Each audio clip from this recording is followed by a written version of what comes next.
Cartéis que pareciam intocáveis, um rapper que quase morreu antes da fama, hackers colocando um dos grupos mais violentos do mundo de joelhos, uma atriz que sem perceber ajudou a capturar o criminoso mais procurado do planeta, e um simples blog anônimo que enfrentou o terror quando toda a grande mídia se calou. Essas histórias parecem roteiro de filme, mas todas aconteceram de verdade. Hoje você vai entender como que o poder dos cartéis foi desafiado das formas mais improváveis possíveis, pela música, pela internet, pela vaidade, pela informação e pelo anonimato.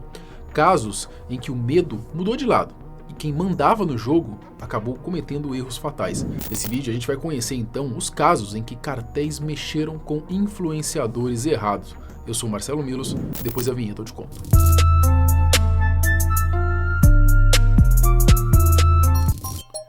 50 Cent versus McGriff.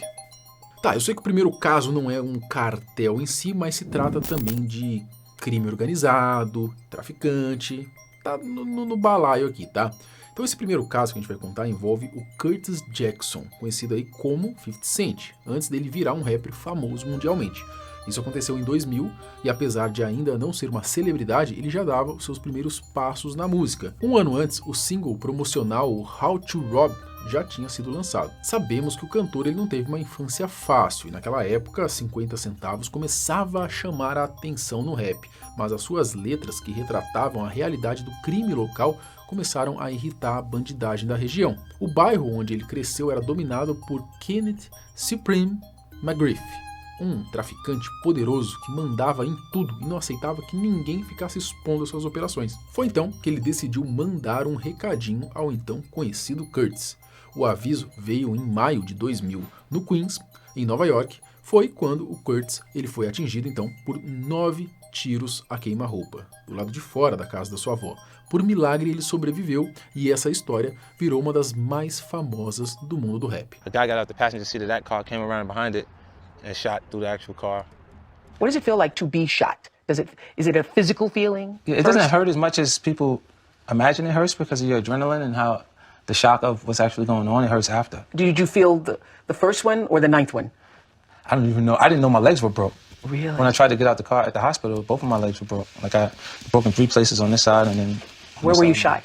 In my hands, my legs several times, like 5 times in my hands and then in my legs and then in my face. O ataque deixou sequelas graves e uma bala atingiu seu maxilar, mudando para sempre a voz. E disso nasceu então esse estilo arrastado de cantar que virou uma marca registrada anos depois, com 50 Cent.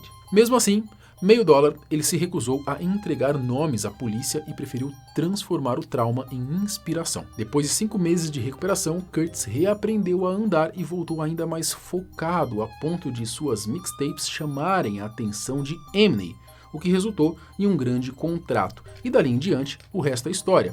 Vieram os hits, o sucesso mundial e a construção de um verdadeiro império no entretenimento. Anos depois, ele revelou quem atirou nele: Derry Homo Bom, já falecido e ligado ao círculo do ex-lutador Mike Tyson.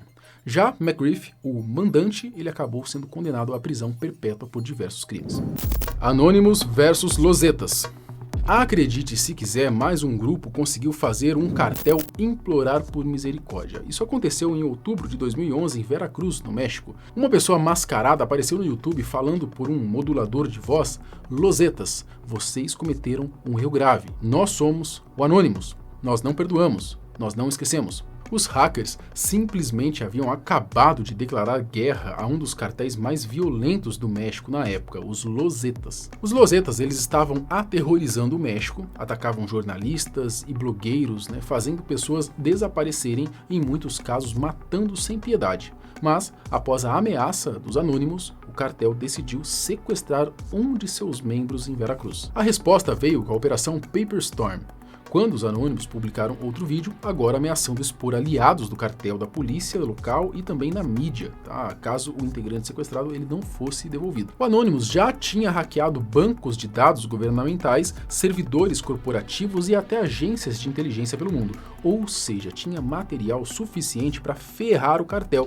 Mesmo assim, os losetas eles partiram para cima e a caçada começou. Membros dos Anônimos relataram carros estranhos parados perto de suas casas, endereços de IP foram rastreados e alguns hackers simplesmente desapareceram.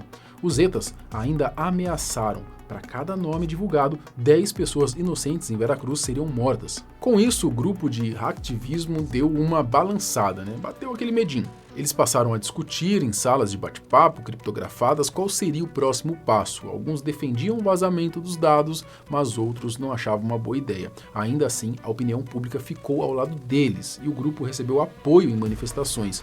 Os nerds da internet até recuaram um pouco, mas, de forma inesperada, os Zetas agiram primeiro e libertaram um membro do Anonymous, deixando-o numa esquina e, em troca, pediram que o grupo recuasse. E assim, o Anonymous venceu e cancelou a Operação Paperstorm. Na verdade, no final, parece que os dois deram uma recuada, mas quem diria que um grupo de hackers conseguiria intimidar um cartel inteiro? Não é à toa que até hoje os cartéis mexicanos mantêm equipes completas de cibersegurança em seus esquemas. Katy del Castillo versus El Chapo. Os protagonistas desse caso são a atriz Katy del Castillo e ninguém menos aí que o traficante El Chapo. A Katy ela chegou a estrelar uma novela chamada La Reina del Sul, onde ela viveu ali uma rainha do tráfico e ao longo da carreira fez sucesso interpretando mulheres poderosas, mas ela queria ir além desses papéis e decidiu produzir uma cinebiografia do El Chapo. Tudo começou com um tweet em que ela elogiou o criminoso chamando a atenção dele. Abre aspas, hoje acredito mais em El Chapo Guzman do que nos governos que escondem verdades de mim. Anos depois, os advogados do líder do cartel de Sinaloa procuraram a atriz. El Chapo queria que Katy levasse a sua história ao cinema. Ela aceitou sem hesitar, afinal esse sempre foi o plano. E assim marcaram um encontro secreto nas montanhas do México, em outubro de 2015, levando então um ator famoso para ajudar a escrever a história. O que Katy não sabia é que desde o tweet, a inteligência mexicana monitorava tudo e só esperava a chance certa para poder chegar até El Chapo através dela. Então, durante as mensagens e o encontro, El Chapo ficou até vaidoso, descuidado e emocionalmente envolvido. Pelo telefone, passou a elogiá-la e até dizia que cuidaria dela. Abre aspas, tenho fé que você ficará confortável. Cuidarei de você mais do que os meus próprios olhos. Ou seja, o traficante, um dos maiores traficantes do mundo, simplesmente virou um gado da atriz, você acredita? Só que ao que tudo indica, a Katy também entrou ali no climinha de flertação, e ela respondeu, fico tão comovida que você diga que cuidará de mim, ninguém nunca cuidou de mim.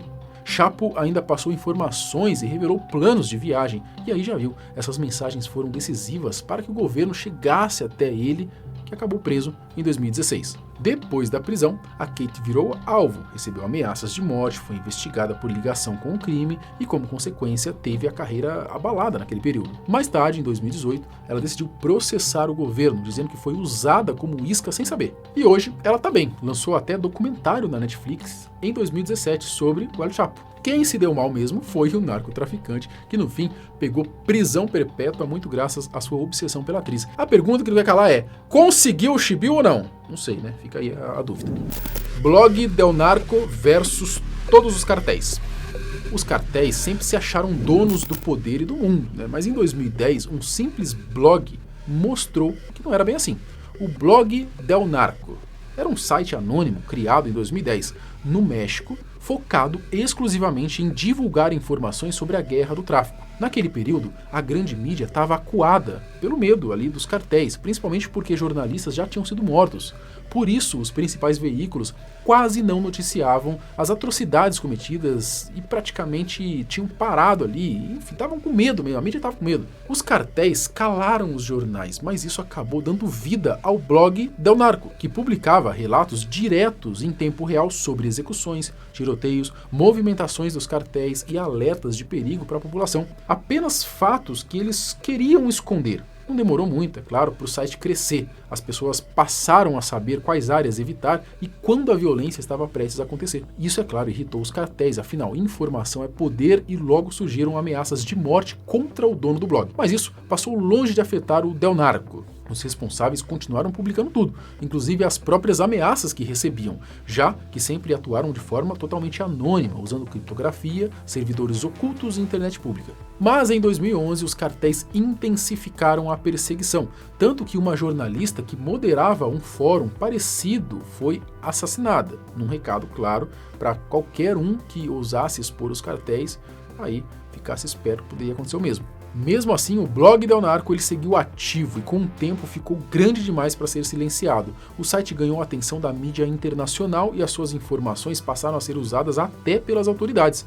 Ainda assim, a retaliação veio. Os responsáveis perderam amigos, familiares e passaram a viver em fuga, sempre sob risco. Em 2013, eles lançaram o livro Morrendo pela Verdade, infiltrados na guerra contra as drogas no México, pelos repórteres fugitivos do blog Del Narco. Depois dessas perdas, as postagens passaram a não ser tão regulares, o que fez com que muita gente ficasse com medo, pensando que eles tivessem sido mortos. Porém, anos se passaram e ainda hoje o blog Del Narco existe, sem a frequência de antes, mas existe, com informações sobre o narcotráfico e a política no México. Acabaram meio que se tornando uma lenda que impactou o mundo, provando que mesmo com os cartéis tentando silenciar, botando medo através do anonimato, eles conseguiram expor a violência dos cartéis e criaram uma rede inteira de vigilância civil mostrando o que acontecia e o que acontece nas sombras dos cartéis. Graças a eles, os cartéis fizeram menos vítimas do que poderiam nos últimos 15 anos e por isso eles merecem a menção aqui.